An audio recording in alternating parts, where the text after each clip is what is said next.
Good morning, ladies and gentlemen. On behalf of General Upendra Dwivedi, the Chief of the Army Staff, I welcome you to the annual press conference on the upcoming occasion of the 78th Army Day. The conduct modality has already been explained to you. May I now request the Chief of Army Staff to address the gathering.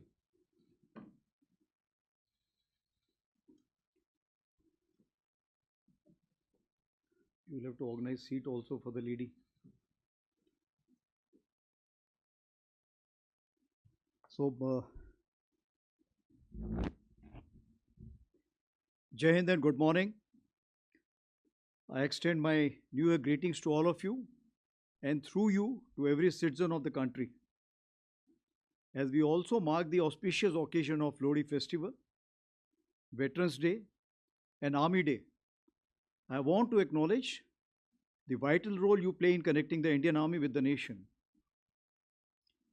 Your responsible and accurate reporting strengthens public trust and helps present the Army's work in its true perspective. Of course, Op Sindoor was a witness to both, that is, the patriotism and over enthusiasm. So, the past year saw a sharp rise in the number and intensity of armed conflicts worldwide. These global shifts underline a simple reality: nations that stay prepared prevail. In this backdrop, Operation Sindoor, India's calibrated and resolute response to cross-border terrorism, demonstrated our readiness, precision, and strategic clarity.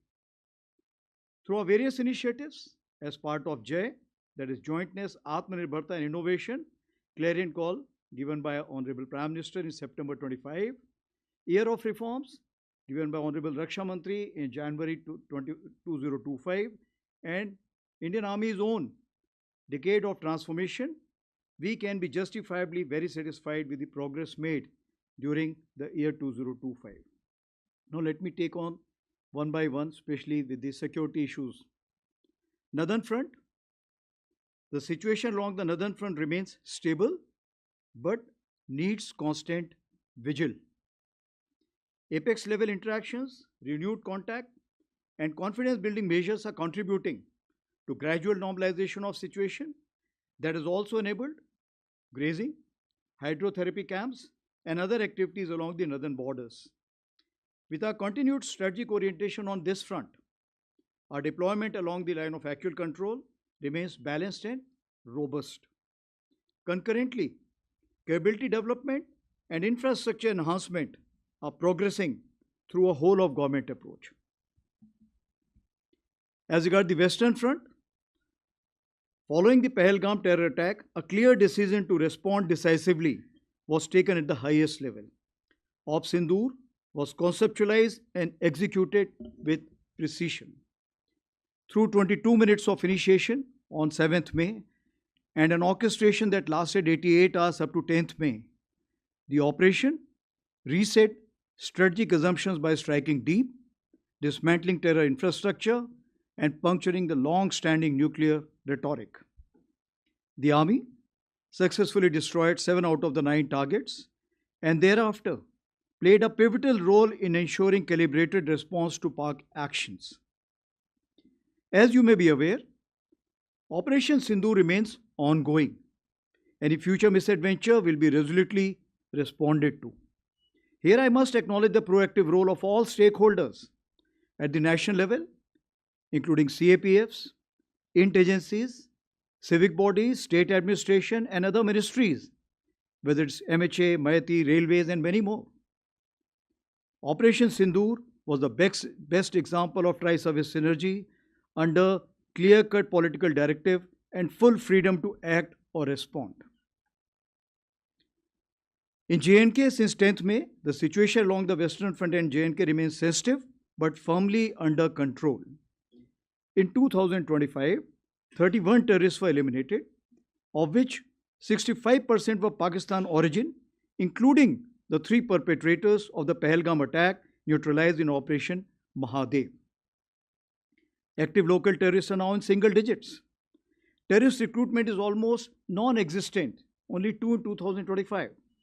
Clear indicators of positive change in J&K include robust development activity, revival of tourism, and peaceful Sri Amarnath Yatra, which saw more than 4 lakh pilgrims, exceeding the 5-year average. The theme of terrorism to tourism is gradually taking shape. As regards the Northeast, neutral, transparent, and decisive actions by security forces, along with many proactive government initiatives, have led to a marked improvement situation in Manipur during 2025. Peaceful conduct of Durand Cup, resumption of cultural festivals like Shiroi Lili, Samay, and renewal of suspension of operations, that is SU, with Kuki insurgent groups in September 25, have been key markers of stability. In response to turbulence in Myanmar, a comprehensive multi-agency security grid comprising of Assam Rifles, Army, and Home Ministry is working towards insulating the Northeast from spillover effects.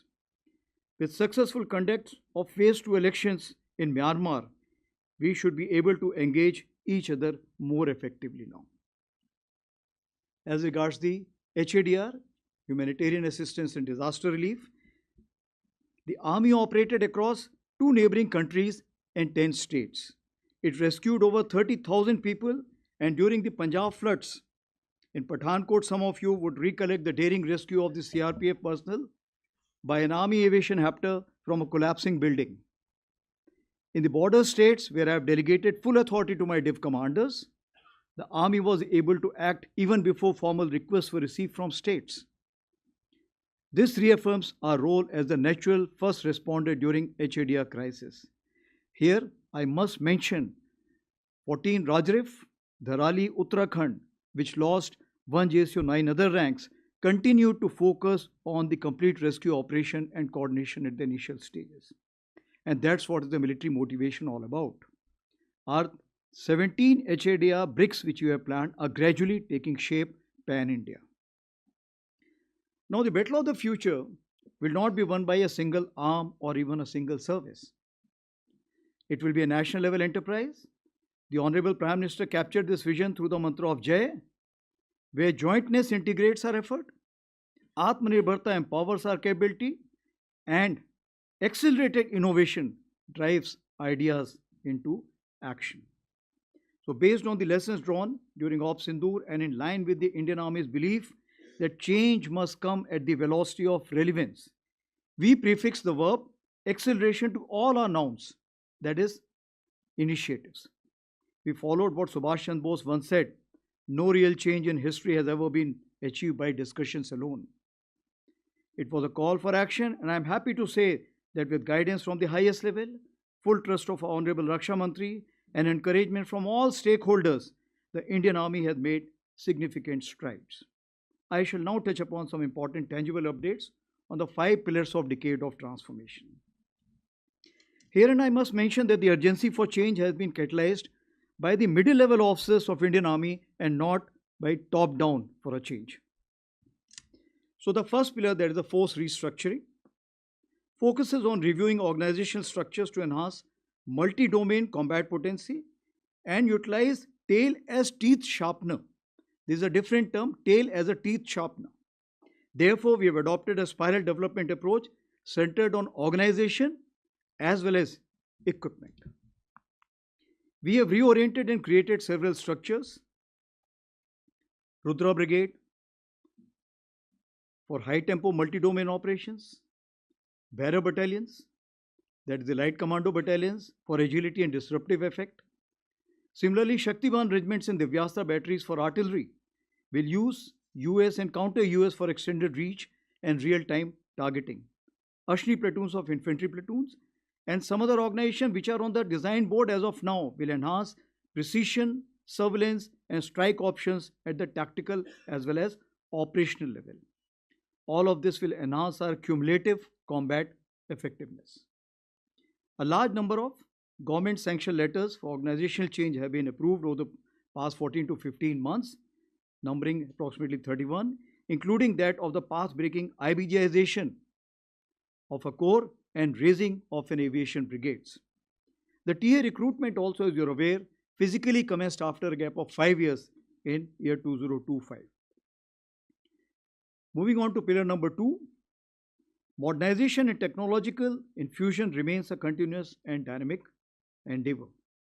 Our modernization priorities focus on improving mobility and protection, strengthening network-enabled operations, enhancing communication system, deploying terrain-specific EW system, inducting new generation munitions, and expanding US and counter-US capabilities. Our immediate focus is on innovative kitting of legacy equipment or the platforms. The next phase involves developing new systems and finally culminating in network-enabled multi-domain operations. Advanced EW system, BrahMos, extended range, Pinaka, ELGR system, Pralay missiles, QRSAM with extended range, Lotte munitions, drones, UCAVs are some game-changing equipment in the pipeline. As for the emergency procurement 1 to 6, a concern, they have sharply reduced acquisition timelines and created opportunities for Indian industries. The funding has increased substantially, especially for EP6. For the first time, even the core commanders have been empowered with emergency procurement powers. The modernization of logistics has included induction of logistic drones and robotic mules in large numbers. Now, this induction is not enough.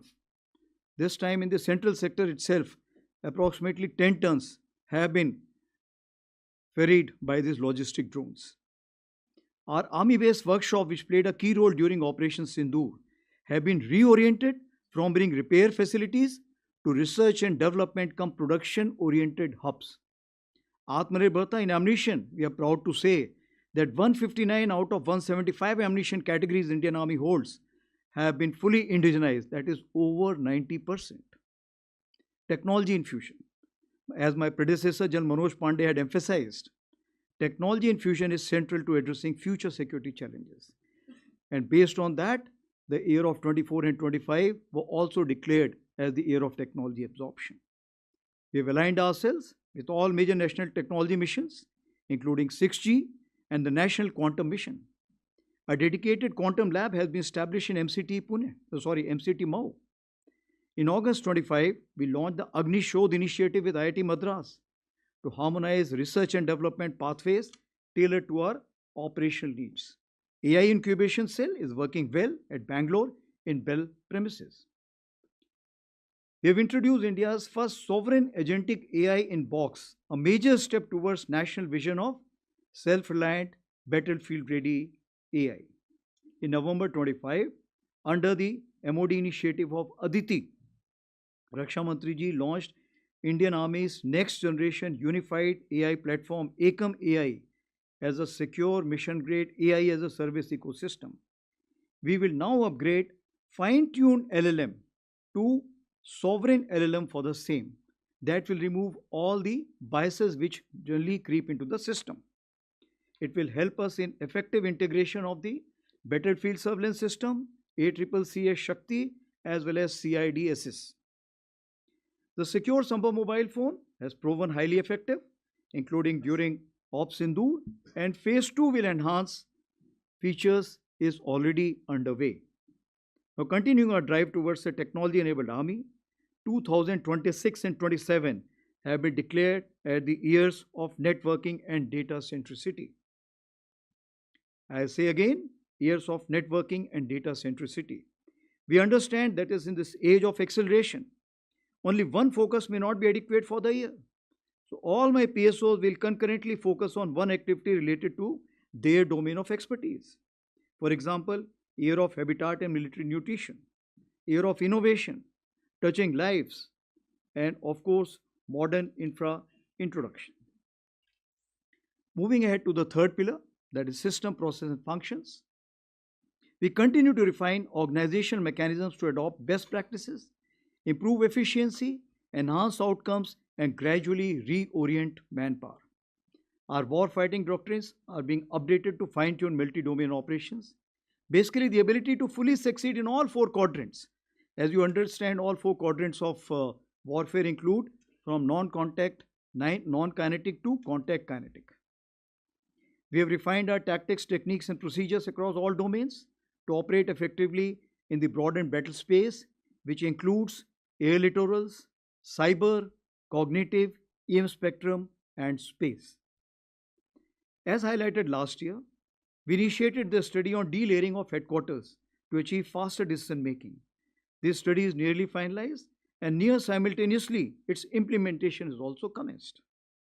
Last 2 year efforts on technology absorption has proved way for accelerated automation, thus introducing automated delegated decision making and facilitate the skip echelon mechanism. Under the Honorable Raksha Mantri's year of reforms, the DPM has already been revised and the DAP and PDS are advanced stage of revision. As for the fourth pillar is concerned, that is human resource, it remains the Indian Army's greatest strength, and our vision is of human amplification where technology enhances the soldier.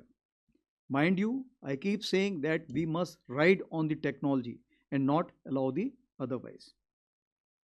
The welfare and empowerment of our personnel, veterans, Veer Naris and their families remain central to our ethos. Regarding women officers and women soldiers, feedback on performance has been quite encouraging. We are expanding progressively, and as I had mentioned last year, we are now test bedding limited entries into the Territorial Army Home and Hearth with 36 vacancies. We have also opened up medical non-tech as well as Army Education Corps for the same. As announced last year, all women skydiving display team at Batinda was created and now it has 12 members and they have completed approximately 520 jumps. To strengthen fiscal standards as a team all across the ranks and ensure fit mission-ready units, CPT 26 has been promulgated as a common physical proficiency benchmark from soldier up to the Chief of Army Staff. For the welfare of our veterans, Project Naman was launched in August 2024 with 14 centers. It's a single window for all requirements which a veteran may have. It has from 50 it has expanded to 100 and the 100th one will be inaugurated while at Jaipur by the Raksha Mantri ji during the occasion of the Army Day Parade. It's a great example of whole of nation approach, partnership with Sparsh, Maiti and private banks, HDFC Bank, Axis Bank. I would also like to thank the 9 banks who have supported our initiative of providing rupees 1 crore accident insurance to our soldiers and veterans, of course, with various preconditions. As regards veterans, all army commanders have personally reached out to all the governors and the chief ministers of various states for the convergence on veterans' welfare and their role in nation building. Veteran Achiever Awards has got a traction where we are already going to achieve 150 at the time of Army Day Parade. As for the jointness integration is concerned, the fifth pillar, Operation Sindhu was a powerful demonstration of coordinated joint service planning and execution. The mandate for jointness and integration has been clearly defined at the highest level. As you are aware, we are progressing towards integrated structures in form of theatre commands. This is a deliberate, consultative and well-synchronized process to which the Indian Army is fully committed from day one. Now to expand the arc of jointness, multi-domain synchronization. Accordingly, the Army has expanded its arc of jointness to deepen cooperation with CAPFs and multiple ministries. Communication support has been extended to forward CAPF units, about 40 BSF and ITBP units, integrated into the Army's network for spectrum, that is NFS. We are examining common chains for ammunition, health, services, and supply systems. As for effective multi-domain operations execution, deeper civil-military industry collaboration will be essential. We have conducted convergence capsule at 28 locations along the border states, especially 8 border states where over 700 attendees from the civil side have been there. Even the Higher Command course, which is a classified course, has been opened up for 2 weeks this year for 40 participants from the policy, academia, as well as the industry. Now, in capability building development, the academia industry military troika remains central. The Army has shed traditional inhibitions and continues to reach out sharing concepts, sending officers on deputation and opening ranges and testing facilities to the industry. We do encourage veterans to act as a bridge between services and industry as well as academia. We are supporting the funding startups and have started the Army internship program across 8 verticals. We are happy to note that over 50,000 applications were received for 50 vacancies for the period of Jan to June 2026. And aligned with India's foreign policy vision of Vishwabandhu and Vishwamitra, the Indian Army has firmly established itself as a proactive instrument of military diplomacy. We remain a leading contributor to UN peacekeeping with over 4,000 personnel, including more than 100 women peacekeepers deployed across 9 out of 13 missions. Our recent engagements include 3 high-impact president-setting events. The first ever conference on women peacekeepers, Women in Peacekeeping, a Global South Perspective. This was a conclave of Global South held in Feb 2025. The United Nations Women Military Officers Course and Military Medicon with 42 officers from 15 countries in August. And the first ever United Nations Troop Contributing Countries Chiefs Conclave, which brought together senior military leadership from 32 troop contributing nations. Now, these initiatives reinforce India's trusted role in global peace and stability. Recently launched Friends for Life website is now getting major traction. It is to connect all friendly foreign countries officers attending courses in India for lifetime connectivity. As regards nation building, our efforts are aligned to 4 broad lines of effort: border area development, catalyzing economic growth, self-reliance, HADR, and ecological conservation and sustainability. These initiatives leverage the Army's outreach, presence, and organizational strength to advance national priorities. Now, guided by the philosophy of Prakriti Sang Sena, Suraksha Bhi, Sarakshan Bhi, the Army has undertaken major ecological and sustainability initiatives. Our 10 ecological task force battalions have planted 10 crore saplings for better coordination. In October 2025, Ministry of Environment and Forest has nominated Major General rank officers as wildlife wardens in each of these states. We are very closely involved in 2 conservation efforts, the Great Indian Bustard and the Snow Leopard. As regards sports, 88 international and 457 national medals have been won by Indian Army, which include the 18 boys and 2 girls sports company raised by Indian Army. So overall, as we concluded 2025, I feel that in 2026 we will be able to steadily progress towards a different Indian Army, capable of thinking smart, seeing all, striking deep, moving fast, connecting domains, controlling or coordinating information, standing resilient, and most importantly, winning together with support from each of our countrymen. मैं देशवासियों को आश्वस्त करना चाहता हूं कि भारतीय सेना हर परिस्थिति में सक्षम, सजग और संकल्पबद्ध है, जो हर चुनौती का सामना पूर्ण तैयारी, अनुशासन और आत्मविश्वास के साथ करने के लिए सदैव तत्पर है. राष्ट्र की सुरक्षा हमारी सर्वोच्च प्राथमिकता है. थैंक यू एंड जय हिंद. नाउ मैं open two questions please. We will now commence the question and answer session. In order to give the maximum opportunities, as I explained earlier, we will be taking on 3 questions at one time, and I request whomsoever I nominate to please give out their name and the organization that they belong to, and then ask a brief and topical question. All right, as we have always been doing, we will start with the agencies. Okay, we have 3. What else is there? Yeah, 4. Yeah, 130.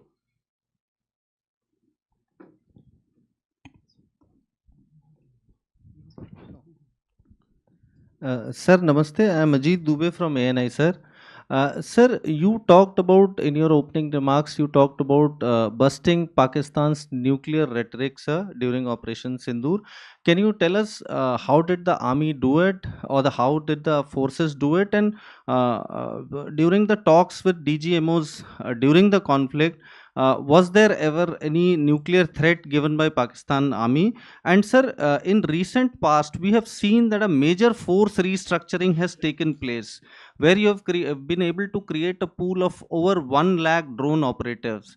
Was this necessitated by the Operation Sindoor, or was it in plans earlier also? And if you can tell us about the entire restructuring plan, sir, IBGs, Rudras, whatever the army is going to do in future. Thank you, sir.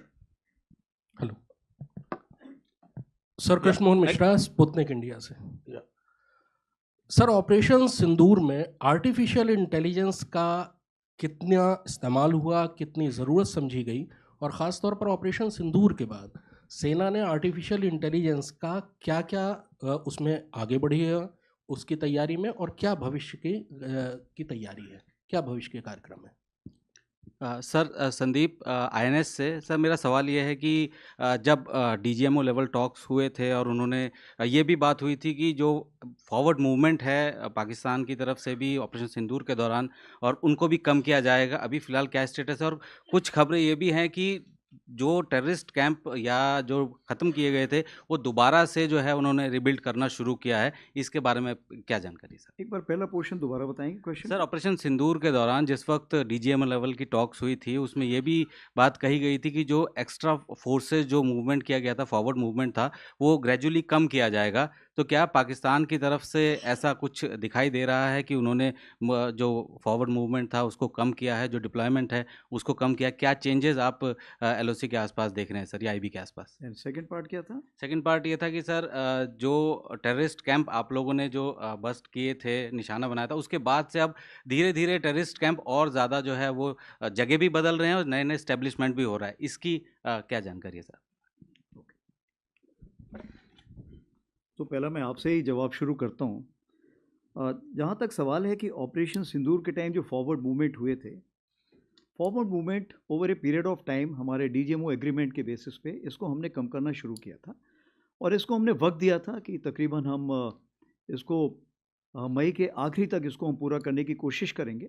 और बीच बीच में DGMO talks होती रहती थी दोनों तरफ reassurance करने के लिए, ताकि कोई मिस इन्फॉर्मेशन ना रह जाए, और वो रीएश्योरेंस के मद्देनज़र हमने इसमें कार्रवाई की थी दोनों तरफ से। जैसे आपको पता है कि हम लोगों ने काफ़ी मोबिलाइजेशन किया था, काफ़ी हद तक मोबिलाइजेशन किया था, वो क्लासिफाइड है लेकिन काफ़ी किया था, तो उस मोबिलाइजेशन को धीरे धीरे हमने सही जगहों पे पहुंचाया हुआ है।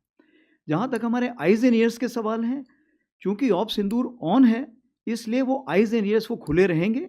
इसके तहत जो कुछ हमें कार्रवाई करनी है वो हमने आगे कर रखी है। जहाँ तक दूसरा आपका सवाल है कि टेररिस्ट कैंप के क्या हालात हैं, तो टेररिस्ट कैंप के हालात का मैं ये बताना चाहूँगा कि जितनी खबर हमारे पास है, तकरीबन 8 कैंप्स अभी भी हमारे ऐसे नॉलेज में हैं जो कि एक्टिव हैं, जिसमें से 2 तकरीबन आईबी के अपोजिट हैं और 6 एलसी के अपोजिट हैं। और इन कैंप्स में तकरीबन अभी भी हम समझते हैं कि किसी प्रकार की प्रेजेंस या ट्रेनिंग है, तो इसलिए हम उसके नज़र रखे हुए हैं, उसकी खबर कोशिश करते हैं हासिल करने की, और अगर कोई ऐसे दोबारा हरकत हुई तो हम ज़रूर उसको, जो हमारा इरादा है, हम उसको ज़रूर अंजाम देंगे। दूसरा सवाल था आर्टिफिशियल इंटेलिजेंस के ऊपर। आर्टिफिशियल इंटेलिजेंस के ऊपर सबसे मैं पहले ये बताना चाहूँगा कि आर्टिफिशियल इंटेलिजेंस कोई ऐसी चीज़ नहीं है जो कि आज शुरू हुई है। ये आर्टिफिशियल इंटेलिजेंस हमारे साथ हमेशा रही है, चलती रही है, इसके मायने बदलते रहे हैं, इसके दायरे बदलते रहे हैं। तो जहाँ तक सवाल है कि इसको हमने कैसे यूज़ में लाया, इस्तेमाल किया, तो सबसे पहली बात करेंगे प्रेडिक्टिव एनालिसिस। जैसे आपको पता होता है कि हमें दुश्मन कहाँ पर जाएगा, कहाँ पर बैठेगा, इन चीज़ों के बारे में पहले से ही ज्ञान होता है, और पहले जो एक पैटर्न बना होता है, तो ऐसी जगहों पे हमारे पास कुछ सिस्टम्स होते हैं जिसके बेसिस पे हम उसको मॉनिटर कर सकते हैं, और जो हमारी वार्निंग लाइन्स होती हैं उस लाइन्स को हम उसके हिसाब से एक्टिवेट कर सकते हैं। उसी प्रकार से अगर देखा जाए तो हमारा किल चेन जो है, जिसको हम बोलते हैं, किल चेन के लिए ज़रूरी है कि सेंसर टू शूटर जो कनेक्शन है वो अच्छा होना चाहिए, इफेक्टिव होना चाहिए और टाइमली होना चाहिए। इस किल चेन को हमने काफ़ी इस बार इस्तेमाल में लाए, और वो काफ़ी इफेक्टिव होने के कारण हम सही जगह पर टारगेट को एड्रेस कर पाए। अब आगे आने वाले दिनों में आप क्या इसको चाहते हैं, आर्टिफिशियल इंटेलिजेंस हमें हर जगह चाहिए, चाहे फोर्स विजुअलाइजेशन है, चाहे एप्लीकेशन है, चाहे प्रिजर्वेशन है। उदाहरण के तौर पे मैं आपको बताऊंगा, जैसे एयर लिटोरल की हम बात करते हैं, इसमें हम देखते हैं कि बहुत ही ज़्यादा ड्रोन्स इस्तेमाल होंगे और बहुत ज़्यादा फ्लाइंग इक्विपमेंट इस्तेमाल होगा। तकरीबन 97% जो स्पेस है वो आर्मी के इक्विपमेंट से भरी रहती है। उसके लिए हमने कुछ कोशिश की है। सक्षम का हमने अभी एक कार्रवाई की है, जिसके लिए ऑलरेडी काफ़ी एडवांस स्टेज में है, जो एक ऐसा सॉफ्टवेयर बनाएंगे जो हमारे वहाँ पे फ्लाइंग इक्विपमेंट को मैनेजमेंट सिस्टम हमें प्रोवाइड करेगा। उसी प्रकार से आप देख लीजिए CICG, कुछ हमारे पास ऐसे सिस्टम हैं जो कि हमारे लॉजिस्टिक्स मेंटेनेंस के लिए हैं। वो सिस्टम्स भी इसी प्रकार की कार्रवाई करेंगे। और ये ऐसे सिस्टम हैं, चूंकि ये सिस्टम आगे बढ़ के तीनों सर्विसेज के सिस्टम्स को अपने साथ मिलाएंगे, तो इसमें आर्टिफिशियल इंटेलिजेंस का होना बहुत ज़रूरी है। तो कहने का ये मतलब है, आर्टिफिशियल इंटेलिजेंस आगे आने वाले दिनों में बहुत ज़्यादा बढ़ती जाएगी और किसी भी फील्ड में आप देखेंगे तो इसका महत्व बढ़ता जाएगा। तीसरा सवाल जो पूछा है अजीत जी ने, उन्होंने पूछा है कि न्यूक्लियर रेटोरिक का क्या मतलब है और फोर्स स्ट्रक्चर। तो फोर्स स्ट्रक्चर तो एक सब्जेक्ट ही अपने आप में है, तो मैं उसके बारे में आके बाद में बात करता हूँ। जहाँ तक न्यूक्लियर रेटोरिक का चीज़ है, मैं ये कहना चाहूँगा कि DGMO टॉक्स में न्यूक्लियर के ऊपर कोई भी बात नहीं हुई थी, और जो न्यूक्लियर रेटोरिक जो भी दी जा रही थी वो पॉलिटिशियंस द्वारा दी जा रही थी या लोकल पब्लिक द्वारा दी जा रही थी पाकिस्तान में। मुझे ऐसा कोई अंदाज़ नहीं है कि मिलिट्री की तरफ से ये कोई ऐसी चीज़ आई थी। जब हम बोलते हैं कि इसमें हमारा रोल क्या था, जब हम बात करते हैं, पहले बोला जाता था कि कन्वेंशनल ऑपरेशंस के लिए जो स्पेस है वो कम होती जा रही है और सब कन्वेंशनल से डायरेक्टली हम सीधे न्यूक्लियर डोमेन में जाएंगे। परंतु इस बार जो हमने कार्रवाई की, आपको पता है कि जम्मू कश्मीर में स्पेशली जिस तरह की फायरिंग हुई थी और जिस तरह से हमने उनको एड्रेस किया और तकरीबन हमने उनके 100 लोगों को जो ख़त्म किया, वो सब कार्रवाई जो हुई थी वो इसीलिए हुई थी क्योंकि हमने कन्वेंशनल स्पेस को बढ़ाया। और उस 88 आवर्स में आपने देखा कि कन्वेंशनल स्पेस को बढ़ाने के लिए आर्मी का जो मोबिलाइजेशन था वो इस प्रकार से था कि कोई भी ऐसी गलती अगर पाकिस्तान ने की जिसमें कि हमें मजबूर होना पड़ा ग्राउंड ऑपरेशन शुरू होने के लिए, हमने पूरी तैयारी कर रखी थी। तो मैं यही कहना चाहूँगा कि जहाँ तक न्यूक्लियर रेटोरिक का सवाल था, DGMO लेवल पे कोई ऐसी बात नहीं हुई थी और कन्वेंशनल स्पेस को हमने बहुत ज़्यादा बढ़ाया था। को एलिमिनेट किया वो पाकिस्तान आर्मी के जो जी, आप सही बोल रहे हैं। मैंने इसके बारे में पहले भी बात की है कि तकरीबन उन्होंने गलती से, एक बार मुझे याद है 13 या 14 अगस्त के आसपास उन्होंने गलती से 150 लोगों की लिस्ट निकाली थी और जिसको हमने एनालाइज़ किया, बाद में उन्होंने उसको वापस पुल आउट कर लिया था। उसमें 100 लोग जो तकरीबन हमारे अंदाज से थे, वो तकरीबन लाइन ऑफ कंट्रोल में जो फायरिंग हुई थी या IBJN के सेक्टर में जो फायरिंग हुई थी उससे ख़त्म हुए। जहाँ तक आपने फोर्स स्ट्रक्चर की बात की, फोर्स स्ट्रक्चर में मैं सिर्फ आपको यही बताना चाहूँगा कि ड्रोन पहले भी अहम रोल प्ले कर रहा था, लेकिन ऑप सिंदूर के बाद इस चीज़ को पूरा एक मेजर एक्सेलरेशन मिला। क्या हम इस ऑर्गेनाइजेशंस को पहले देख रहे थे? हाँ, हम इस ऑर्गेनाइजेशंस को पहले देख रहे थे। इनको हमने काफ़ी कुछ तक वैलिडेशन किया था, इसको डेजर्ट टेरेन में किया था, हाई एल्टीट्यूड टेरेन में किया था, तो वैलिडेशन चल रहा था। लेकिन चूंकि ऑप सिंदूर ऑन है, इसलिए हमें इसको जल्दबाजी में और जल्द से जल्द हमने इसको कमीशन करना पड़ा, इसको हमने एक शेप देना पड़ा। इसी चीज़ को मद्देनजर रखते हुए हमने क्या कार्रवाई की, अगर हम इन्फेंट्री बटालियन से शुरू करें तो आप देखेंगे ड्रोन पहले क्या होता था, ड्रोन कोई भी उड़ा सकता है, लेकिन अगर आपको ड्रोन का इफेक्टिव इस्तेमाल करना है सर्विलेंस के लिए, फोर्स एप्लीकेशन के लिए, एंटी रेडिएशन के लिए, जैमिंग के लिए, लॉट एम्यूनिशन के लिए, या जो काउंटर यूएस इक्विपमेंट जिसको हम बोलते हैं, चाहे वो काइनेटिक हो चाहे नॉन काइनेटिक हो, दोनों के लिए, इन सब के लिए हमें बड़े ऑपरेटर्स चाहिए और इनके लिए हमें इंटीग्रेशन चाहिए। इसका मतलब ये हुआ कि ये अभी स्पेशलिटी की जगह एक सुपर स्पेशलिटी का खिताब जीत चुका है।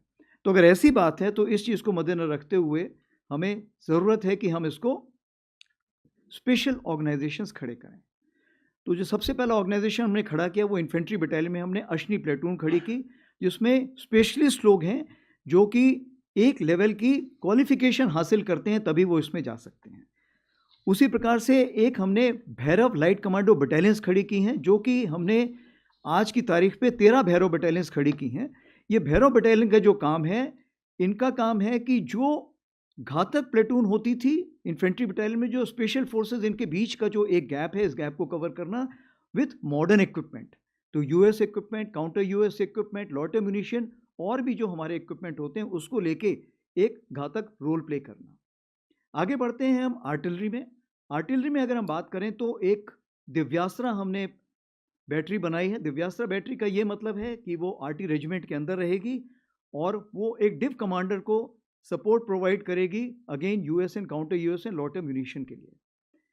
जो हमारी शक्तिमान रेजिमेंट है, जो अभी हमने 3 खड़ी कर रहे हैं शुरू करने के लिए और बाद में 12 खड़ी करेंगे, फिर इसको और आगे बढ़ाएंगे।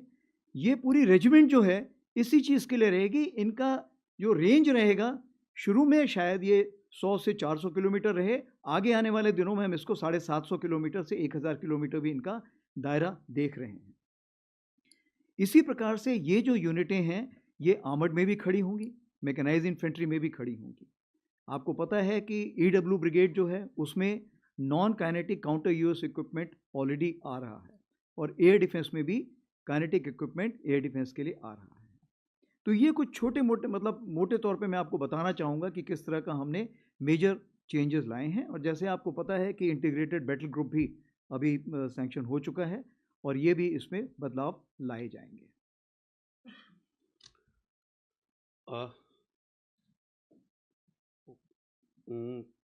All right, 117, 35 and 85. Namaste, sir. I am Rajesh Roy from American News Agency, the Associated Press.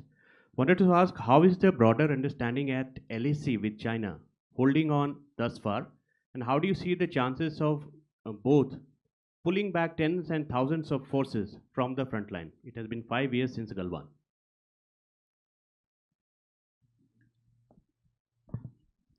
Sir, मैं पूनम पांडे हूँ, नव भारत टाइम्स से। ऑपरेशन सिंदूर के बारे में आपने कहा कि वो जारी है, तो जो पहला फेज़ था ऑपरेशन सिंदूर का, उसका कितना असर हुआ? क्योंकि आपने खुद बताया कि अभी भी टेरर कैंप दोनों तरफ हैं, आईबी पे भी और एलओसी पे भी, तो और उनके आतंकवादी लगातार घुसपैठ की कोशिश कर रहे हैं। तो ऑपरेशन सिंदूर का कितना असर पाकिस्तान पर हुआ कि वो ऐसी कार्रवाई ना करे? क्योंकि ड्रोन भी हम देख रहे हैं कि लगातार आ रहे हैं। आपने कॉग्निटिव वॉरफेयर का जिक्र किया सर, और आपने कई बार ये बोला है कि जो उस समय नैरेटिव की वॉर चल रही थी वो काफ़ी अहम थी। तो अभी इंडियन आर्मी कॉग्निटिव वॉरफेयर के लिए क्या कर रही है? क्योंकि हम लगातार देख रहे हैं कि आपके फेक वीडियोस भी आपकी स्पीच खत्म होने के आधे घंटे बाद आ जाते हैं। क्या स्पेशल ट्रेनिंग हो रही है? क्या स्पेशल टीम बनाई जा रही है जो इससे लड़ सके?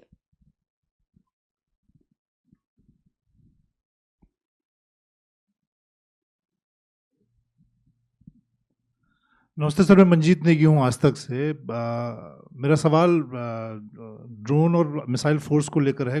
अगले 4-5 सालों में कितने नंबर्स आप देखते हैं? अगर हम ड्रोन फोर्स की बात करें, कितने नंबर होंगे सेना के पास? और मिसाइल फोर्स की को लेकर भी कुछ आप जानकारी दे पाएँ, उसको कैसे देखते हैं? क्योंकि इस वक्त जो लड़ाई देश और दुनिया में चल रही है वो इन्हीं दोनों डोमेन में हम देख रहे हैं। मंजीत जी, आपका सवाल सबसे पहले लेता हूँ। तो आपने 2 बातें पूछी हैं। सबसे पहले ड्रोन।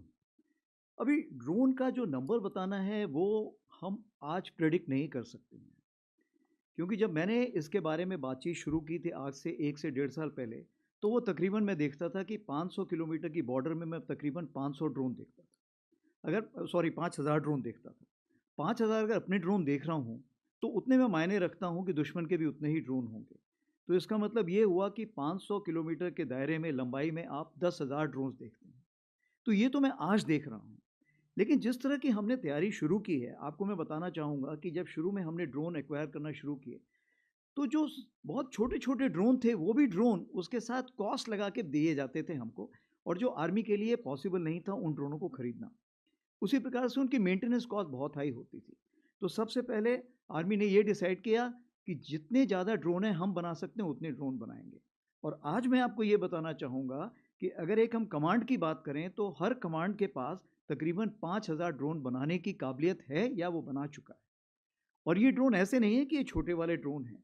अभी रिसेंटली जो हमने एक फील्ड फायरिंग रेंज में जब चेक किया था तो तकरीबन 100 किलोमीटर तक का भी हमने ड्रोन टेस्ट फायर कर लिया है और हम उसको और भी आगे रेंज पे ले जाना चाहते हैं। तो मैं आपको ये बताना चाहता हूँ कि with in the army only हमने आत्मनिर्भरता का बीड़ा उठाया हुआ है। वो क्यों? ताकि जो इंडस्ट्रीज़ हैं वो हमारा बेंचमार्क समझें और समझें कि हम कितना एडवांस कर चुके हैं। इसमें आपको ध्यान देना चाहिए कि जो हमने ईयर ऑफ टेक्नोलॉजी एब्जॉर्प्शन किया था, तब हमने 3 चीज़ की थी। हमने लीडर्स जो टेक्नोलॉजी को समझते हैं, हमने टेक्नो कमांडर्स बनाए थे और टेक्नो वॉरियर्स बनाए थे। तो इसलिए इस टेक्नोलॉजी को एब्जॉर्ब करने में हमें कोई ज़्यादा वक्त नहीं लगा।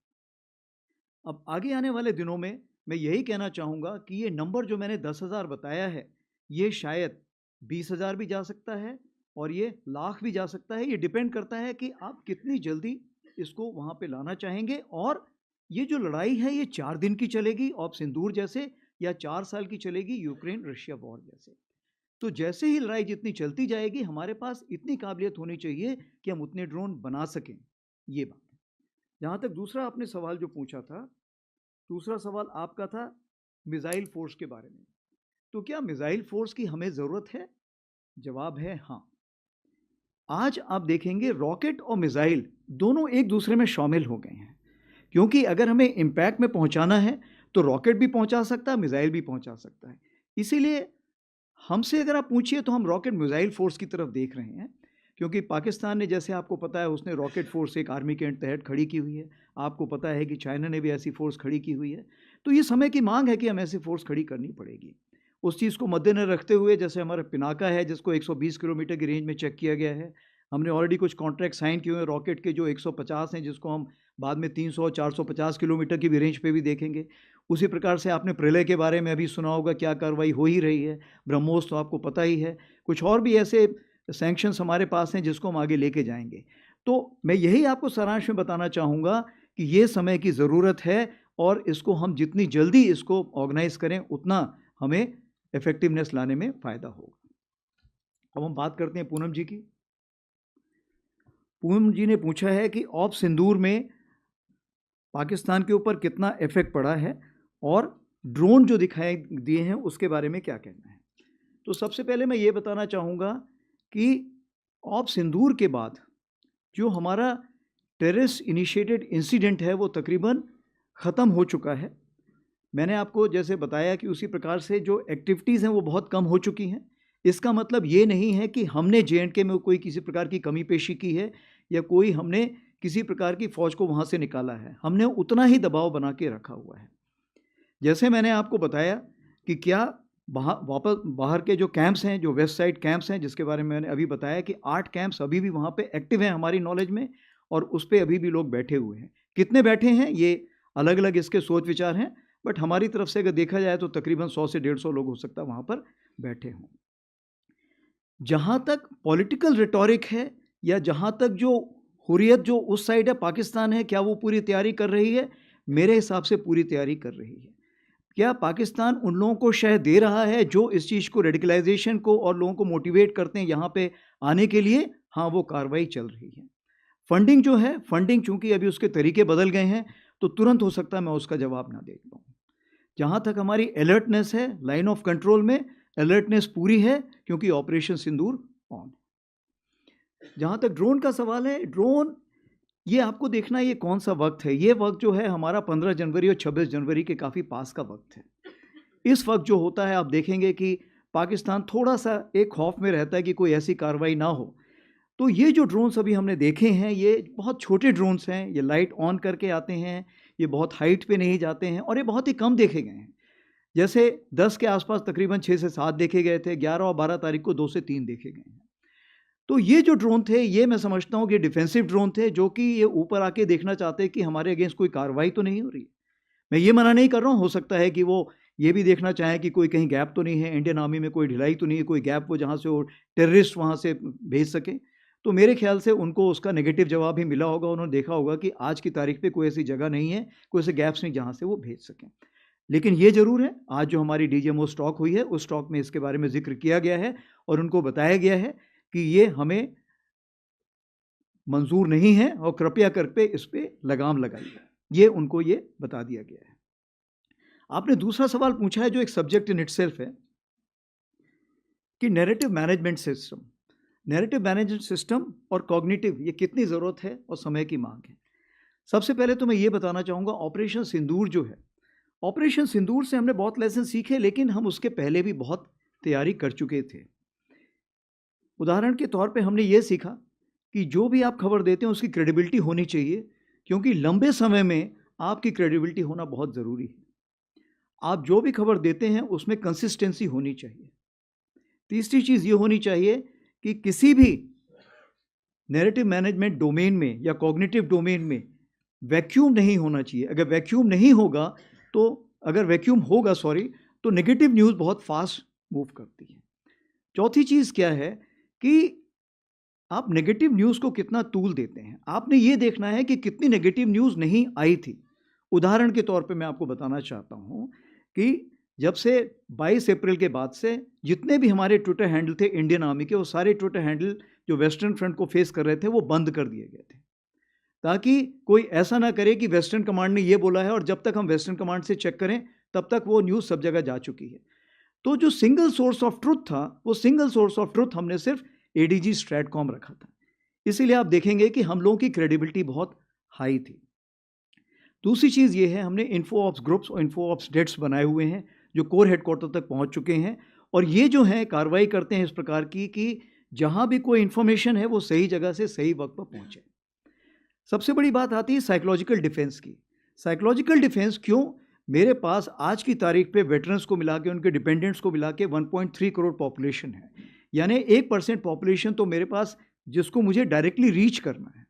अगर इस पॉपुलेशन को रीच करना है तो मुझे ज़रूरी है to have a psychological defence division, और इस चीज़ को मद्देनजर रखते हुए हमने ट्रायल बेसिस पे एक साइकोलॉजिकल डिफेंस डिवीजन बनाई जो कि 24/7 इसको मॉनिटर करती रहती है। क्यों? क्योंकि किसी भी देश में, आप ये ऐसा नहीं है कि सिर्फ पाकिस्तान से उभर के चीज़ें आ रही हैं, हो सकता है टर्की से उभर के आए, हो सकता है और किसी और देश से भी उभर के आए। तो चूंकि उनके टाइमिंग्स अलग है, इसलिए 24 घंटे इसको नज़र रखनी पड़ती है और उस पर हम कार्रवाई करते हैं। इसमें चूंकि होल ऑफ नेशन अप्रोच होता है, तो जैसे आपको पता है कि एक सेंट्रल सेल बनाया गया था जिसमें हर मिनिस्ट्री के लोग बैठे हुए थे और फेक न्यूज़ को वो काउंटर कर रहे थे और करेक्ट न्यूज़ देने की कोशिश कर रहे थे। उसके अलावा ऑफ सिंदूर के टाइम पर हमने डीआईबी के साथ और मैती के साथ मिलके बहुत सारे यूआरएल्स, यूट्यूब चैनल्स और ट्विटर हैंडल्स को ब्लॉक किया था, क्योंकि वो उस टाइम हमारी नेशनल नेसेसिटी थी। और ऑफ कोर्स फेक न्यूज़ के ऊपर फेक स्टैंपिंग तो हम खुद ही उसी वक्त लगाते थे जैसे हमको पता लगता है। तो मैं आपको यही कहना चाहूँगा, हमारी तैयारी बहुत थी, और अगर आप उस ट्वीट को देखें जिसको हम बोलते हैं जस्टिस सर्व्ड ऑपरेशन सिंदूर, आज की तारीख पे वो 23 मिलियन हिट्स ले चुका है। Thank you. All right. Oh sorry, हाँ, हम लाइन ऑफ एक्चुअल कंट्रोल की बात करें तो लाइन ऑफ एक्चुअल कंट्रोल में जैसे मैंने आपको बताया कि आज की डेट पे इट नीड्स कांस्टेंट विजिल। इसका मतलब ये हुआ कि हम धीरे धीरे दोनों साइड्स अपना ट्रेस फैक्टर बढ़ाने की कोशिश कर रहे हैं। 21 अक्टूबर 24 को आपको पता है कि किस तरह का एक हम लोगों के बीच में अंडरस्टैंडिंग हुई थी। उसके पहले कज़ान में दोनों टॉप लीडर्स मिले थे, उसके बाद आई थिंक तियानजिन में मिले थे, और दोनों के बीच में, इस टाइम के बीच में हमारी एसआर लेवल की मीटिंग्स हो चुकी हैं, उसी प्रकार से हमारी WMCC मीटिंग्स हो चुकी हैं, और इन सब, उसके अलावा हमारे रक्षा मंत्री जी 2 बार मिल चुके हैं उनके रक्षा मंत्री जी से, हमारे फॉरेन मिनिस्टर मिल चुके हैं उनके फॉरेन मिनिस्टर से। So, since you spoke in English, I'll answer in English hereafter. So, as a result, now what is happening, that there is a kind of a sense of urgency and sense of acceptance from both the sides to keep the borders as calm, as quiet as possible. And how to go about it? How to go about it? Firstly, to keep the communication open. So now what we have done, that we have various levels of talking echelons. They speak to each other and make sure the minor issues are resolved at that place and not made into a major issue. So we have a station level meet, we have a CO level meet, and so on up till the corps commander. And wherever such meetings were not taking place, we have proposed in the Eastern Command also to have such meetings. The aim is to resolve the issue as early as possible, fast as possible, as amicable to both sides as possible. And this has actually drawn the results. And many places, small misunderstanding could lead to problems. We have sat down together and solved the issue. This is how we are going about it. As far as the issues of the force reduction and force deployment is concerned, I would like to just say that it is a matter of time, space, and resources. So what we look at, the forces should be placed in such a manner that they should be able to reach a particular deployment within the stipulated time and within the stipulated numbers. So that is something which we are looking at for the time being. Now, to handle this situation, two groups have been formed. One is the expert group, and which is second is the working group. As far the expert group is concerned, you are aware, looking at the boundary delimitation, and as far the working group is concerned, is looking at the boundary management. So once these groups give us some additional guidelines, based on that, on ground developments will take place as of today. All right. Next ones are 50, 170, and 21. I'll come to the right of this aisle now. ये इधर दीजिए. Can I start? Yeah, Can I start? you can start. Hi. 21. Hi. General Dwivedi, Ajay Banerjee this side to your right, sir. Hi. Sir, I speak two clarifications. One, you said the restructuring, you are creating some new organizations also. Sir, could you please specify what are these organizations? Second clarification, sir, you gave a detailed reply on China. Sir, are we or have we reduced the number of troops since October 2024? Snehesh. Sir, Snehesh Philip here from the print. So during Op Sindoor, we saw some of our systems being diverted from the eastern sector to the western sector. And post Op Sindoor, we've also gone in for procurement of specialized ammunitions, but in limited numbers. You know, this is the ammunition that the numbers are what Russia and Ukraine would fire in about 4 hours of their fighting.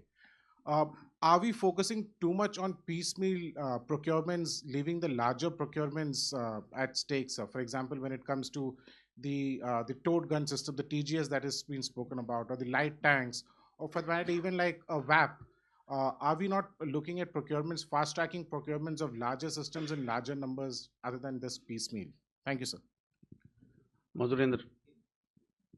उधर दीजिए. Sir Madhurendra, मैं news nation से.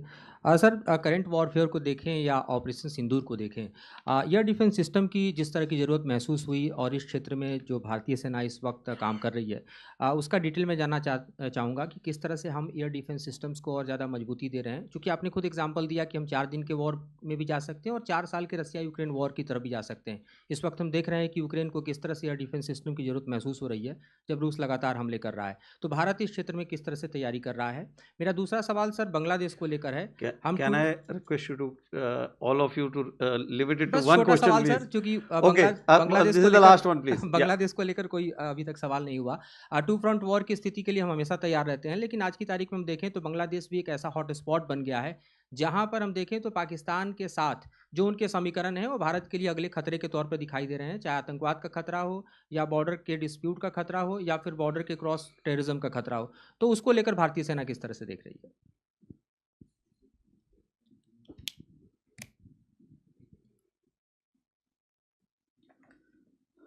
So Ajay ji asked about the new organizations. So as far the new organizations are concerned, like I have told you that we are looking at the Bhaira battalions, in total 25. We are looking at Shaktiman in terms of 13 to begin with, 15 to begin with, and thereafter add 11 more. We are looking at Divyastra, which will be 34 Divyastra batteries. We are looking at Rudra brigades. To begin with, 2 already implemented. We are looking at 7 more. Probably in phase 2, we will be commissioning 4. Besides this, the armored and mech are also having similar kinds of organizations. As we kind of carry out the validation, we will be kind of having that approved and moving ahead. As far the integrated battle group is concerned, last year I had told you that it's on the table and now it has been approved. This will be, of course, having the each IBG will be able to take on approximately 16 plus minus units under its control, and it will be commanded by a Major General. It will also have a fire support group which will also be commanded by a Major General. And once we settle down with this IBG, based on that, in future we will also be looking at more modifications coming in our way. I also would like to tell you that we have created a Futures and Transformation Cell in Indian Army under a 2-star.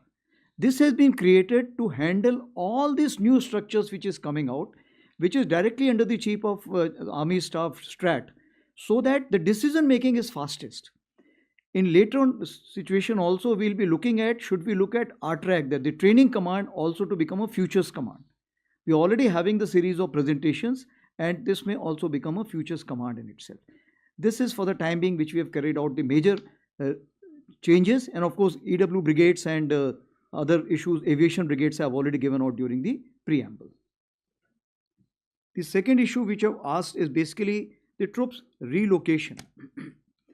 The way I have explained that the deployment is a factor of TSR, that is the time, space and resources. So we always work on that factor. Based on that, some readjustments have been carried out. And this readjustment have been carried out to make sure that we should be able to timely apply the forces as per the operational requirement. Moving on to the next level. This is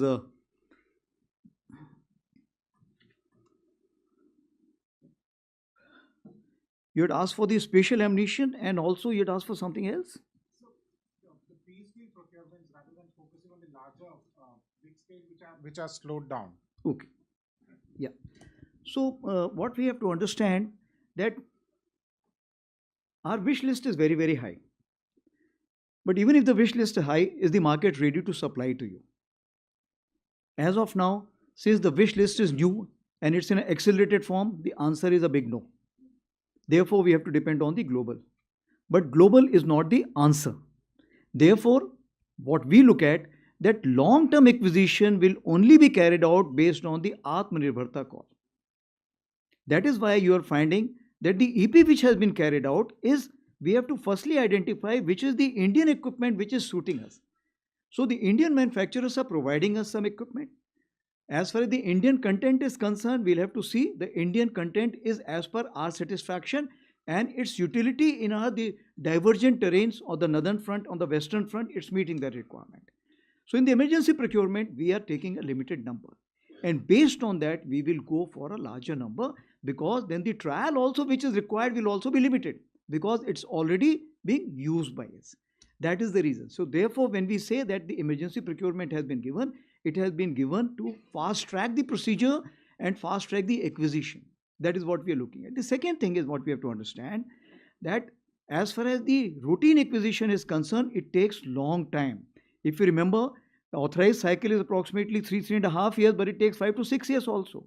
So what we want now, we have to look into 3 ways: emergency procurement, fast track procedure, and the modified DAP which will come through, we will include that also. So these are the 3 ways we are looking at as far as the acquisition is concerned. Now coming on to 170, you had asked 2 questions, Bangladesh and air defense. So as far as Bangladesh is concerned, what we need to understand, that anything which is happening under the guidance. You asked in Hindi or English firstly? Hindi में. तो जो आपने पूछा था, सबसे पहले हमें ये जानना ज़रूरी है कि ये कौन सी सरकार है जो वहाँ पर है. अगर वो इंटरिम सरकार है, तो क्या जो वो एक्शंस ले रहा है, क्या वो 4 या 5 साल के लिए हैं या 4 या 5 महीने के लिए हैं. तो उस चीज़ को मद्देनजर रखते हुए क्या हमें उसमें तुरंत रिएक्ट करने की ज़रूरत है या नहीं, ये हमें समझना चाहिए. सबसे बड़ी बात तो ये है. दूसरी बात ये है कि आज की तारीख पे तीनों सेनाओं ने अपने अपने चैनल्स पूरे खुले रखे हुए हैं. भारतीय सेना ने तो मल्टीपल चैनल्स ऑफ कम्युनिकेशन खुले रखे हुए हैं. जो उनके वहाँ पे चीफ हैं, उनके से मेरी रेगुलर बात होती रहती है. उसी प्रकार से हमारे बाकी चैनल से भी हमें एक दूसरे से बातचीत होती रहती है. आपको ये भी याद होगा कि हमने एक डेलीगेशन भी वहाँ भेजा था, जिसने वहाँ पे सबसे जाके मुलाकात की थी. उसी प्रकार से चीफ ऑफ नेवल स्टाफ ने बात की है, उसी प्रकार से चीफ ऑफ एयर स्टाफ ने बात की है. इरादा ये है कि किसी प्रकार का कोई मिसकम्युनिकेशन या मिसअंडरस्टैंडिंग ना हो. तो मैं आपको यही भरोसा दिलाना चाहता हूँ कि आज की तारीख पे जो भी वो कार्रवाई कर रहे हैं, तीनों सेनाओं जो कार्रवाई कर रही हैं, वो किसी भारत के किसी प्रकार के खिलाफ की कार्रवाई नहीं है. जहाँ तक कैपेबिलिटी डेवलपमेंट की आप बात करें, तो कैपेबिलिटी डेवलपमेंट एक चीज़ है जो चलती रहती है पूरे वक्त. भारत भी कर रहा है, बाकी देश भी कर रहे हैं, तो वो सबको ऊपर लागू है, वो अपनी कैपेबिलिटी डेवलपमेंट कर सकते हैं.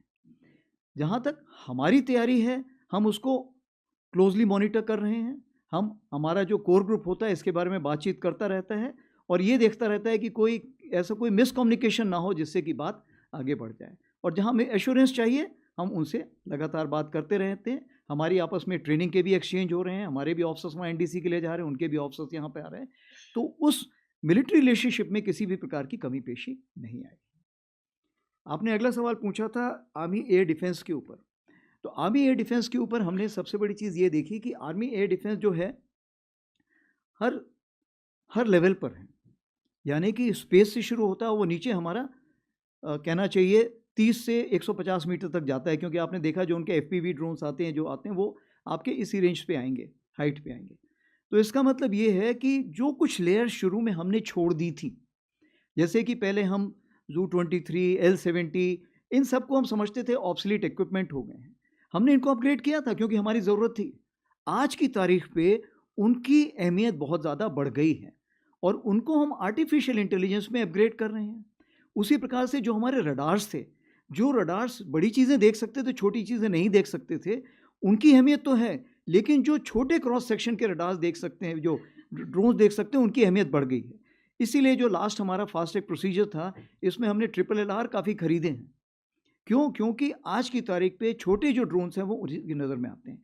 तो हमें आज की तारीख में काबिलियत चाहिए जो छोटे ड्रोन्स देख सके और छोटे ड्रोन्स को एंगेज कर सके। तो ये जो हमारी एयर डिफेंस यहाँ से शुरू होती है। उसके अलावा आपको पता है कि QR-SAM जो मॉडिफाइड है, आकाश प्राइम आपको पता है जिस पे हम कार्रवाई कर रहे हैं, उसी प्रकार से LR-SAM भी कार्रवाई हो रही है। और ये सारे जो हैं, ये सुदर्शन चक्र जो हमारे प्रधानमंत्री जी ने भी अनाउंस किया था, ये उसके तहत शामिल हो जाएंगे। और इस चीज़ को हमारी DRDO देख रही है, जिसमें कि सोर्ड एंड शील्ड का कॉन्सेप्ट है, यानी देखो, उसको एंगेज करो और डिस्ट्रॉय करो, तीनों चीज़ उसमें शामिल होंगी। और इसमें हमने एक हमारे ब्रिगेडियर भी वहाँ पे DRDO में पोस्ट कर दिए गए हैं, जो इस चीज़ में पूरी प्लानिंग स्टेज से शामिल हैं, ताकि सुदर्शन चक्र जो हमारा कॉन्सेप्ट आएगा वो हर जगह पर उसमें आर्मी, एयरफोर्स और समन्वय रहे नेवी के साथ भी। All right, 79, 11 and 12. Good afternoon, sir. I am Shivani Sharma from India Today. Where are you? Sir, Yes, this side. she's here. Okay, Shiva. Sir, we had seen that after Pahalgam attack and prior to Operation Sindoor, there were a number of ceasefire violations along the line of control. After Operation Sindoor, is there a change in the pattern of ceasefire violations and terror launch pads across the line of control? And your insight on the recalibration of forces south of Peer Panjal? So this is Manu Pabi from the Economic Times in the middle, sir. So can you tell us a bit more about your budget priorities? Budget is upcoming. There's a lot of changes which the army has gone through. And what kind of money are you seeking more, and what will the spending priorities be in the coming years? So, Rahul Singh this side from Hindustan Times. So you talked about the gradual normalization of the situation along the northern borders, but and efforts being made by both sides to kind of keep things calm. And in this context, when China has reiterated again that Shaksgam Valley is a part of their territory, how do you see these comments with respect to the situation along the northern borders? Thanks. Okay. So Shivani ji, you have asked basically about the ceasefire violations. So let me tell you that in 2025 there were 139 ceasefire violations which took place, but majority of them were basically during the 124, if I can say that specific, were during the Op Sindoor. And the balance one which are there were minor ones. What happens when a new unit comes? By the time, at times, if you have served in, of course you won't have served in LC, but what I'm saying is, in line of control, when the tree also moves, it looks like that people are coming to attack you. So when the new unit, especially in case of Pakistan, the new unit moves, they are generally at times scared and they carry out a prophylactic firing. In our terms, prophylactic firing will also be looked at as ceasefire violation. So that is the kind of ceasefire violation has taken place. Otherwise, no major ceasefire violation has taken place. The second issue, what you have asked, is recalibration of forces south of Peer Panjal. So as far as forces are concerned, as of today, we are not relenting at all. No forces are coming back because, in my wisdom, today 140 approximately still the terrorists within the hinterland are likely to be there, out of which only 10 could be the local terrorists, rest all could be the Pakistani terrorists. If that be the case, I cannot sit at rest. Therefore, we are not relenting at all, and the forces which were placed there, in addition, those forces are still there, and we will not back down as of today. Manu Papiji asked the question about the budget. So I would like to just tell you that this time we are hoping for some increase in the budget. Because if Atmanirbharta is the clarion call, then the Indian industry also has to be reassured. That is point number one. The second issue is the budget last year. If you see that capital acquisition, we were given a particular number, but finally we landed up signing somewhere 80,000 crores. And this was LCH itself was approximately 40,000 crore. What it means that as the government is concerned, government has said that if you wish to spend money and you got a scope, don't worry on that. We will get you the money from somewhere. For example, this time also 33,000 has been given out. We may have signed approximately 20 approximately, but we are looking at finally reaching 50. And government is assured, don't worry. As far as we are concerned, we should be able to give it to you. That is the assurance which has been given. Your question is, what are the priorities what we are looking at? So if the priorities, if I have to look at, firstly, I have divided battlefield awareness, because what I said, force visualization, force application and force preservation. These are the three pillars I always look at. So battlefield awareness will give me the force visualization as well as where to apply and where to preserve. Command and control. So somebody rightly asked, as far as the artificial intelligence is concerned, it's firstly the OODA cycle which is there. It gets enhanced and much faster because of this command and control. So we are paying a major attention to that.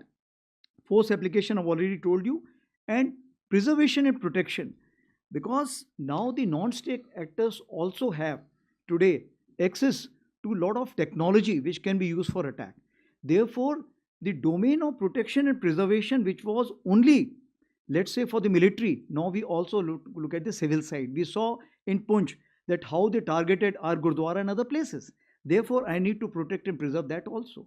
Therefore, I need to spend money towards that side also. And of course, sustenance and support, which is an ongoing factor. It's more applicable to the army because it's a large army, and our revenue expenditure, even for sustaining in terms of ammunition, arms, and the equipment, including kitting, comes from the revenue. Therefore, it will always remain very high for us. So this is as far as your question is concerned. Then Rahulji, you asked about the Northern Front and about the Shaksgam Valley. So as the Shaksgam Valley is concerned, India considers 1963 agreement between Pakistan, China as illegal. Therefore, any activity in Shaksgam Valley is concerned, we do not approve of it. And in this terms, MEA has already issued the statement. Therefore, the joint statement which has been issued in China, what I understand about the CPEC 2.0, we do not accept it, and we consider that it is an illegal action which is being carried out by the two nations. Right, ladies and gentlemen, we are coming to the probably the last set of questions. So we'll have 63, 68 and 80.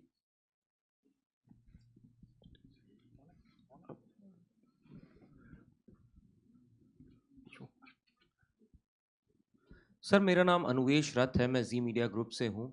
Sir मेरा सवाल ये है कि पिछले साल हमने देखा आपने काफ़ी अच्छे ऑपरेशंस किए, उसी के साथ साथ काफ़ी चीज़ें डीएसी और बाकी एओएन वगैरह आए, लेकिन जिस तरीके से हमने देखा है कि कई सारे प्रोक्योरमेंट्स जो होते हैं वो काफ़ी डिले होते हैं। वहीं पे जिस तरीके से ग्लोबल हालात चल रहे हैं, आपको कई सारे जल्दी प्रोक्योरमेंट लेने पड़ेंगे। किस तरीके की बैलेंसिंग आप इसमें करेंगे, क्योंकि इस बार बजट में आपको मतलब तीनों सेनाओं को लगभग 80,000 करोड़ एक्स्ट्रा कैपिटल एक्सपेंडिचर के लिए दिया जा रहा है, कैपिटल एक्विजिशन के लिए दिया जा रहा है।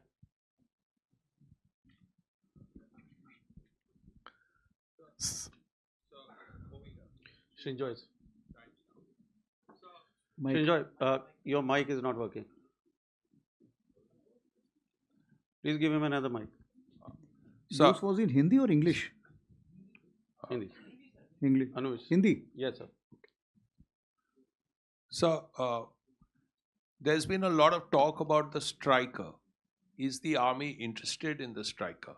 And also, sir, in the last DSE, there was this huge consignment of tanks that were going to be overhauled. Very, very large number. Now, as far as the previous case was concerned with the earlier batch, there seemed to be some unhappiness about it in terms of quality, in terms of time.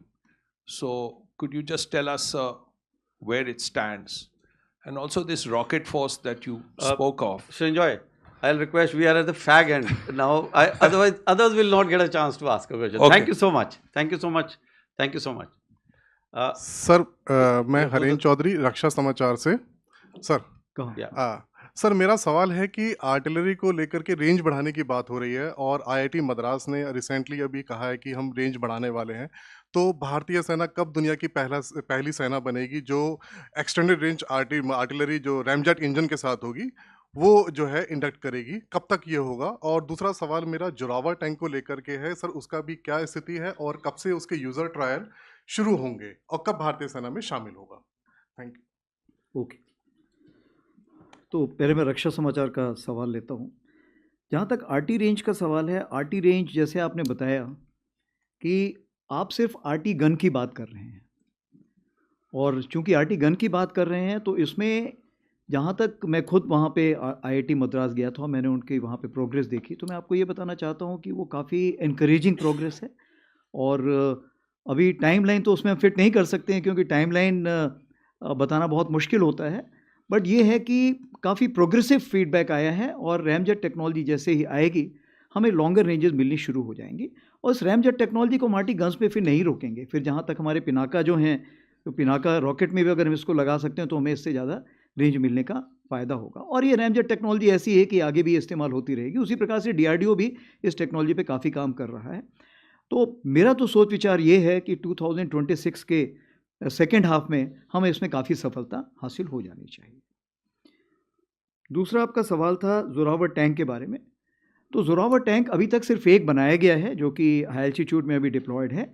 उसमें कुछ कमी पेशी आई थी क्योंकि first time ऐसा किया गया है, और हाई एल्टीट्यूड में चूँकि और भी नए फैक्टर्स आते हैं और इन सारी चीज़ों को फिर आपने रिपेयर करने के लिए नीचे लाना पड़ता है। तो चूँकि अभी वो नीचे नहीं आ सकता है तो एक दूसरा हज़ीरा में एक टैंक प्रोटोटाइप तैयार किया गया है जो कि अभी हम वेस्टर्न बॉर्डर्स में उसको ट्रायल्स के लिए भेज रहे हैं। तो कहने का ये मतलब है कि ये इसके काफ़ी हद तक इसका प्रोटोटाइप बन चुका है, बट जो छोटे मोटे जो इसके मेजर असेंबलीज़ हैं उसमें जो खामियां आती हैं उसको दूर करने में भी वक्त लगेगा, इसलिए इसमें टाइमलाइन फिक्स नहीं की जा सकती। लेकिन मैं ये देख रहा हूँ कि 2029 के आसपास अगर इंडक्शन शुरू हो जाएगा तो उसका काफ़ी फ़ायदा होगा। Then moving on to Srinjay, you asked about the striker and the tank overhaul. So the striker is concerned, it is one of the options we are looking at because we need a platform. We should be able to utilize it very well in the northern front, and it should have all the capabilities in terms of protection, in terms of firepower, in terms of mobility. So if there is an Indian option to it, we will prefer to go for Indian option. If not, then definitely we are looking at other options also. Striker is also one of those. Coming on to the second factor, what you asked for is about the tank overhauling. So what we understand that because of the force majeure factors, some spares which were required to be provided to the AVNL from the OEM could not come in time or got delayed. As a result, the overall has got some slippages. Secondly, AVNL did not have that much of capacity which we were supposed to be having. So this time what we have done, we have also taken the help of 505, the army-based workshop which is there.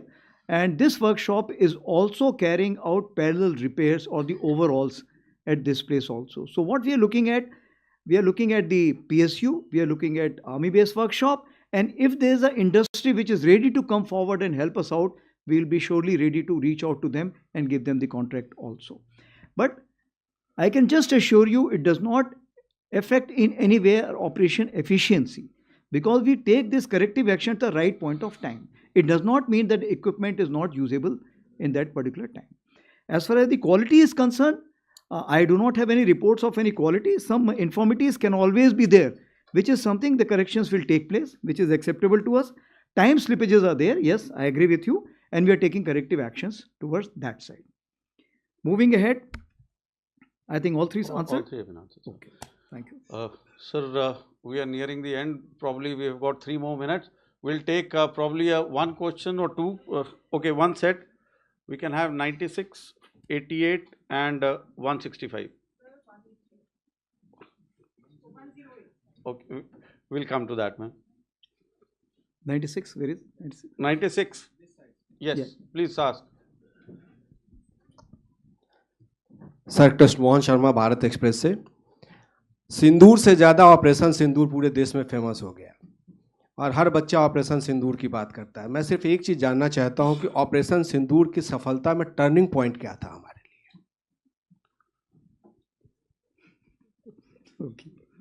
Okay, 88. Yeah, ऊपर दीजिए। Sir Shikha Thakur from Bharat 24। Sir हमने देखा है कि narratives की लड़ाई हो रही है और एक तरफ बॉर्डर पे वॉर चल रहा है, दूसरी तरफ हेडलाइंस और हैशटैग्स में। अभी अभी एशियन रिपोर्ट्स ने एक न्यूज़ पब्लिश की है जिसमें उन्होंने कहा कि चाइनीज़ एयरक्राफ्ट J-10 उसको ऑपरेशन सिंदूर के खिलाफ सक्सेसफुली एम्प्लॉय किया गया। इस तरीके के जो नैरेटिव्स है सर जो सोशल प्लेटफॉर्म्स पर है उसको कैसे हम केटर कर सकते हैं? Okay, last one, 165. So Upendra here, sir. I'm an independent journalist. So you talked a lot about the Northern Front, sir. There is one thing that I wanted to ask you about the Northern Front, which is in October 2024 when the agreement was signed for disengagement. There were also two more steps that were to be done, which is disengagement and de-induction. Three-step process was to be maintained. At what process? Currently this LAC disengagement exists at this point in time, and also, sir, world over we are seeing that the conflict is drone driven. Basically, the drones are sort of shaping the battlefield, effects that happen, and air littoral is becoming a very important space, and control of air littoral is also a big question mark as far as the Indian force structures are concerned. So would you throw some light on what is the thinking of the army on the air littoral control and command and control structures?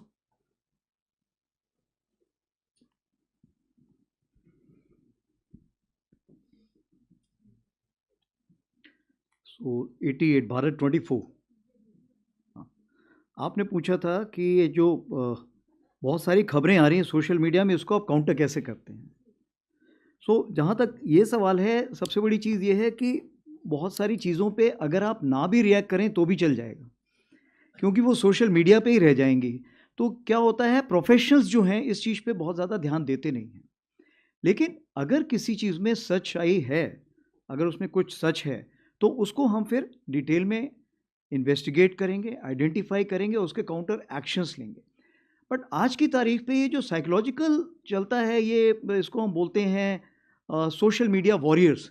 In warriors के बीच में ही जो बिना तलवार के लड़ते हैं, वो बिना तलवार की लड़ाई वहीं पे सीमित रहे तो अच्छा है। काउंटर के लिए जो कार्रवाई थी उसके बारे में मैंने आपको पहले ही बताया, बहुत कुछ कार्रवाई हम कर रहे हैं और आगे आने वाले दिनों में करेंगे ही। जहाँ भी आपको डाउट होता है, आप हमारे सोशल मीडिया हैंडल पे या ADG स्ट्रैटकॉम को ट्वीट करके भेजिए, वो ज़रूर उसका जवाब देंगे और आपको सही चीज़ बताएंगे। रही बात हमारे अक्टूबर 24 का, आपने पूछा डिसएंगेजमेंट और डीएस्केलेशन के बारे में आपको क्या कहना है। तो जहाँ तक डिसएंगेजमेंट का सवाल है, जैसे मैंने आपको बताया कि जो 21 अक्टूबर को जो हमने आपस में एग्रीमेंट किया था, उसके तहत जो भी कार्रवाई करनी थी वो हमने कंप्लीट कर ली है। अभी बात आती है कि इसको आगे कैसे बढ़ाया जाए। तो इसको आगे बढ़ाने के लिए जैसे मैंने आपको बताया कि WMCC है, आपने इंग्लिश में पूछा था।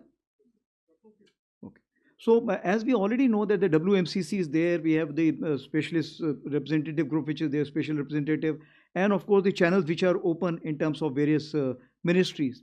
So as a result, what has happened, these expert groups and the working groups have been made. Now we are waiting for the outcome of this expert group and working groups.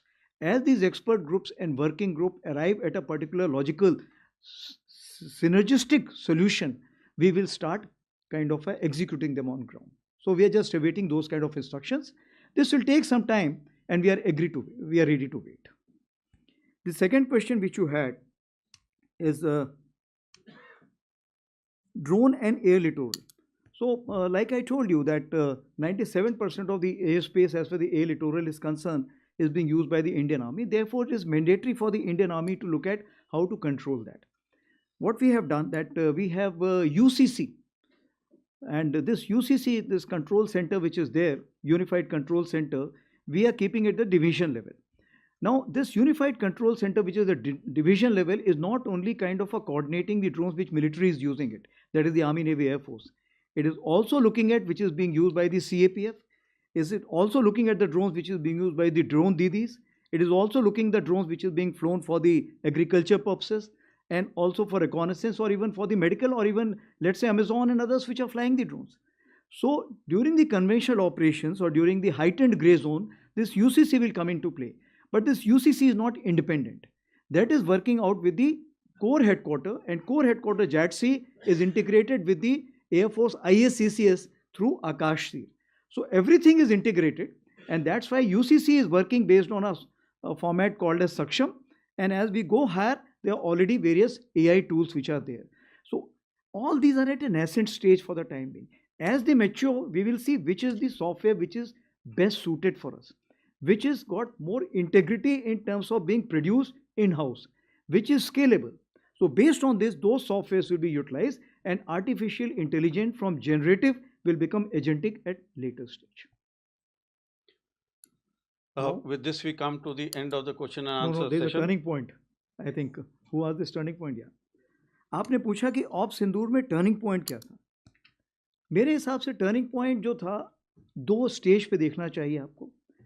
सबसे पहले turning point तो ये था जो 22 minute की हमारी जो हमने टेरर टारगेट्स पे जो स्ट्राइक की थी, उस 22 मिनट से सबसे पहले तो क्या हुआ था कि जो उनका डिसीजन मेकिंग साइकिल था अपोजिट साइड का, वो बिल्कुल हिल गया था. एंड उन्हें वक्त लगा समझने में, एंड चूंकि वक्त लगा तो जिसके हाथ में जो आया, किसने पत्थर फेंकना शुरू कर दिया, किसी ने ड्रोन, किसी ने मिसाइल, तो अफरा तफरी ऐसी मची हुई थी उस तरफ कि उनको समझ में नहीं आया क्या कार्रवाई हो रही है. और ये जो मिस मैनेजमेंट उस तरफ से हुआ था, उसको हमने कैलिब्रेटेड रिस्पॉन्स दिया, ताकि हम लड़ाई को आगे नहीं बढ़ाना चाहते थे, क्योंकि हमारा जो पॉलिटिको मिलिट्री एम था वो हमने पा लिया था. दूसरा जो टर्निंग पॉइंट था, जो मैं शायद यहाँ पे खुले में ना बता पाऊँ, बट 10 तारीख को सवेरे कुछ ऐसे निर्देश तीनों सेनाओं को दे दिए गए थे कि अगर ये लड़ाई आगे बढ़ती तो इसमें क्या होना था, वो जिसको समझ में आना था उसकी समझ में आ चुका था. तो चूंकि उसके समझ में आ चुका था, इसीलिए फिर जैसे कि 9:30 के आसपास हमारे डीजीएमओ उस टाइम गई साहब थे, तो यहाँ बैठे हुए हैं, और उस चीज़ को मद्देनजर रखते हुए, उस चीज़ को समझते हुए, क्यों उनके पास सेटेलाइट से एक पूरी खबर थी कि कौन सा शिप, कौन सा स्ट्राइक कोर या पिवेट कोर या कौन सा एयरक्राफ्ट कहाँ मूव कर रहा है.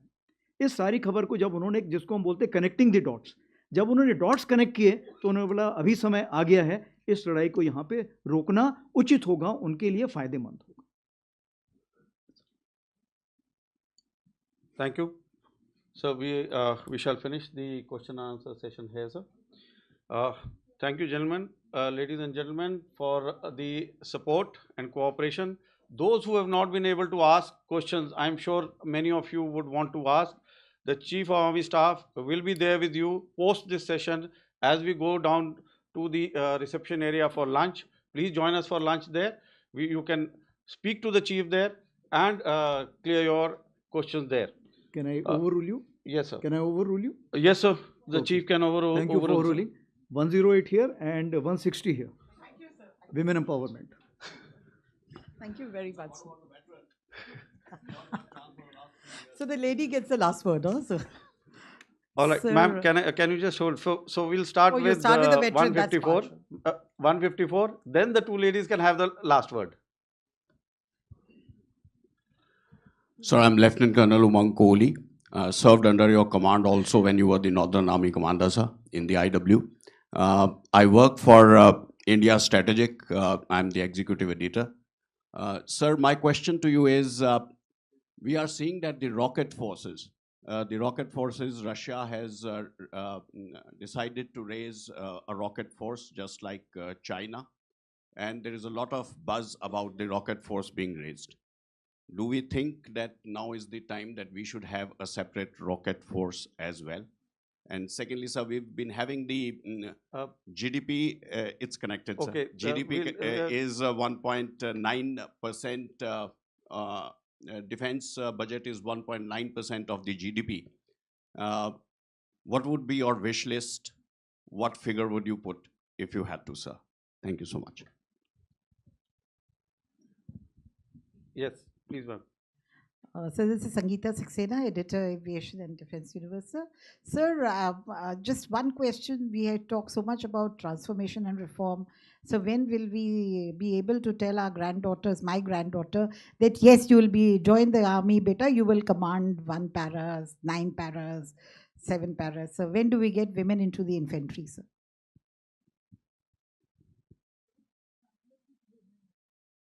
Okay. 160. Yes, please, udhar dijiye. 160. Thank you, sir. Congratulations on your Army Day. This is Neelam Matthews from Shepherd Media of the UK. Sir, what's the biggest gap in procurement that you would like to fill at the moment? Could it perhaps be space assets? Thank you. Come again, sorry? What is the biggest gap in procurement that you would like to fill ASAP? And could it be space assets by any chance? Thank you.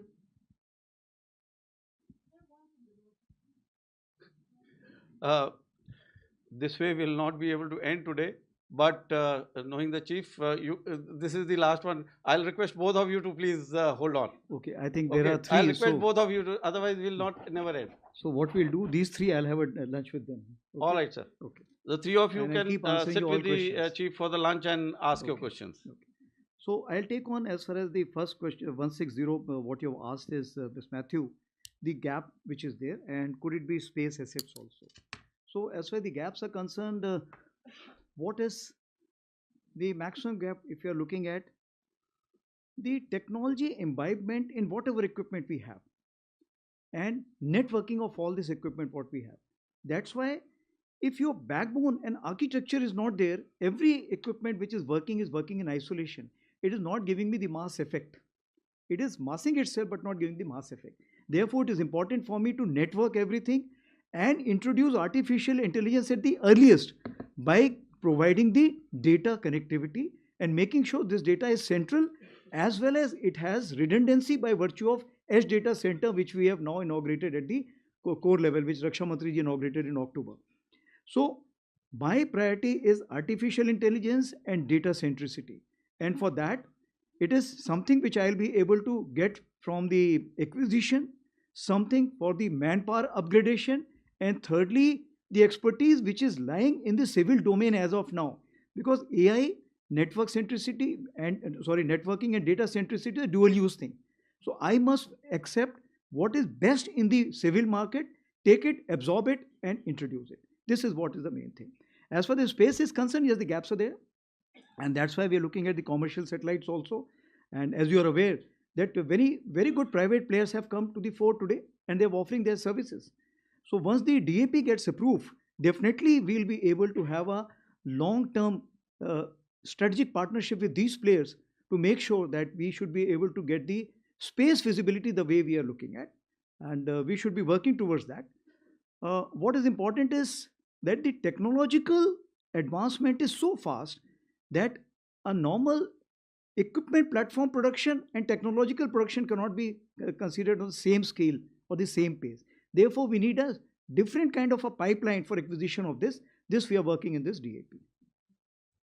The second question is women into 4 para and 10 para. So we have the Colonel of the regiment sitting here, and definitely after this he will sit with you for the lunch and decide on the kind of parameters how to go about it.